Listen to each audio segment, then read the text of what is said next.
Can you be both Jewish and Christian? Candace Owens stirred up controversy recently, no surprise there, when she posted on X that no one can be both a Jew and a Christian. She went as far as to say that anyone calling themselves a Jewish Christian is deceived. This short video is my response not to vilify Candace, but to engage her argument and explain why I believe it undermines the very heart of what Jesus and his disciples taught. So here's what happened. A Messianic Jew named Brian Samuel tagged Candace in a post quoting Philippians 2. Every knee will bow and every tongue profess that Yeshua the Messiah is Lord. All will ultimately bow down to a Jew, Yeshua. Candace, not noticing that Brian was a believer in Jesus, responded, "Can you explain to me why you don't believe in the New Testament unless you need to cite it to convince Christians to bow to you? If you're quoting Philippians, why aren't you a Christian? How does this work theologically? Because it's giving Satan doing the most in the desert." I think she meant desert, as in the temptation scene where Satan quoted scripture. She followed up. We all know the devil can quote scripture to fulfill his purpose. What you are doing here is satanic. You have no power here. Now, when people began correcting her, pointing out again that this man is messianic, a Jewish believer, she doubled down. This is deception. If you accept Christ is Messiah, you become a Christian. This is Judeo-Christianity, which simply does not exist. And when someone reminded her that Christianity itself began with Messianic Jews, she replied, "And those Jews became Christian. Full stop. There is no hyphenated faith. You are either a Christian or you are a Jew. Christ fulfilled the law." Now, in all fairness, Candace's position here is not new, nor is it an aberration from historic Christianity. She is a recent Catholic convert, and her claim actually reflects a traditional theological stance that has been deeply embedded in church history for centuries. You see, by the 2nd century, some Christian leaders like Ignatius were already saying things like, "It is absurd to profess Jesus Christ and practice Judaism." The message was clear. Judaism and faith in Jesus were incompatible. And this position was later codified in church councils. For example, the Second Council of Nicaea in 787 declared that a Jewish believer in Jesus could not retain any Jewish practices, such as keeping the Sabbath, and still be considered a Christian. The only way they were allowed in was if they completely forsook Moses. It's right there in Canon 8. Go and read it for yourself. So we can't vilify Candace for repeating this perspective. She's echoing a historic Catholic and Orthodox teaching, along with many other Protestant traditions that inherited the same posture. But here's the real issue. This traditional stance flatly contradicts what we read in the New Testament. Jesus, or Yeshua, lived a fully Torah-observant life.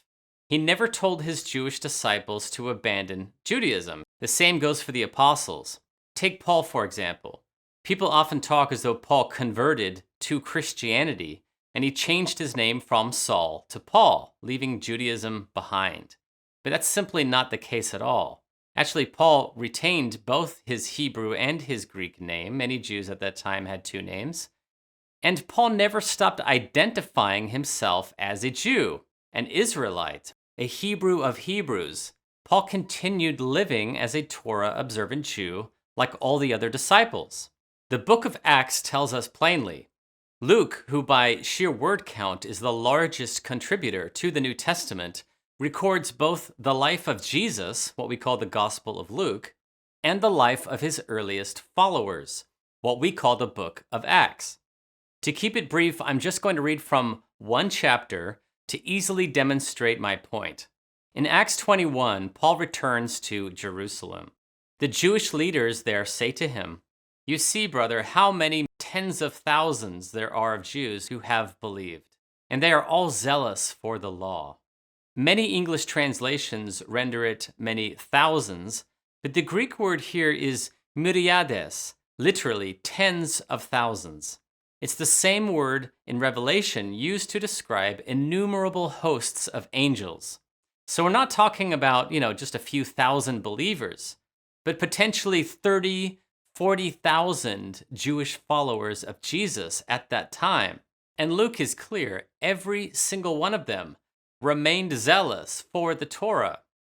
The leaders then tell Paul that rumors are circulating about him. They have been informed about you, that you are teaching all the Jews who are among the Gentiles to forsake Moses, telling them not to circumcise their children or observe the customs. The Greek word for forsake is apostasia, the very word from which we get apostasy. In other words, the rumor was that Paul was leading Jews into outright apostasy by abandoning their Jewish identity and way of life commanded by Moses. Jews should no longer be Jewish. Does that sound familiar? Well, the leaders knew this was fake news. To set the record straight, they advised Paul to join 4 men under a Nazirite vow, you can read about this in the Torah, and pay for their temple offerings, a deeply pious act in Judaism at that time, and publicly demonstrate his faithfulness to the Torah. Their words in verse 24 are key. Then all will know that there is nothing to the reports about you, but that you yourself also live in observance of the law. Now, many pastors, many teachers of the Bible, they don't know what to do with Acts chapter 21 because it tells us very plainly that Paul continued living observantly as a Jew long after his encounter with Jesus. And that's the testimony of what I call the apostolic headquarters, the Jewish Vatican, you could say, in Jerusalem. And this is the first council before the other councils. This is the first council composed of those who actually knew Jesus, the leadership that laid the foundation for the church. And yet, tragically, many Christians today believe the same rumors about Paul that the apostles themselves knew to be false. So where does this leave us? Well, first, it shows us that the idea that Jesus canceled the Torah is not biblical. None of the tens of thousands of Jewish believers in Jerusalem got that memo. Jesus himself said plainly that he did not come to abolish the law or the prophets. If he had, his own people would have rejected him as a false Messiah. Second, I'm not sure why calling someone a Jewish Christian triggers people. Can someone be a Catholic Italian? Of course. One is an ethnic identity, the other one is a faith identity. Now, I concede, being Jewish is unique in that it incorporates both ethnicity and faith, but let's be honest, it's not that too hard to grasp. The phrase Judeo-Christian, this is just a little background. I know it's used today in a political sense, but when it first appeared in the 1800s, it was used to describe Jewish Christians whose lives looked different than, your average Gentile Christian. So why should that bother anyone? Well, it shouldn't, unless you've already assumed that Jesus and the Torah are fundamentally opposed. And if that's the case, then you're not siding with the New Testament at all.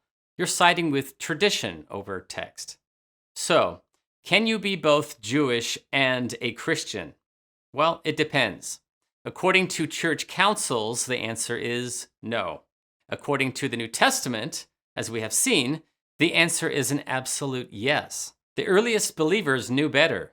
Jesus was Jewish. His apostles were Jewish. And the gospel itself is rooted in God's promises to Israel. To deny that is to chip away at the very cornerstone of the Christian faith.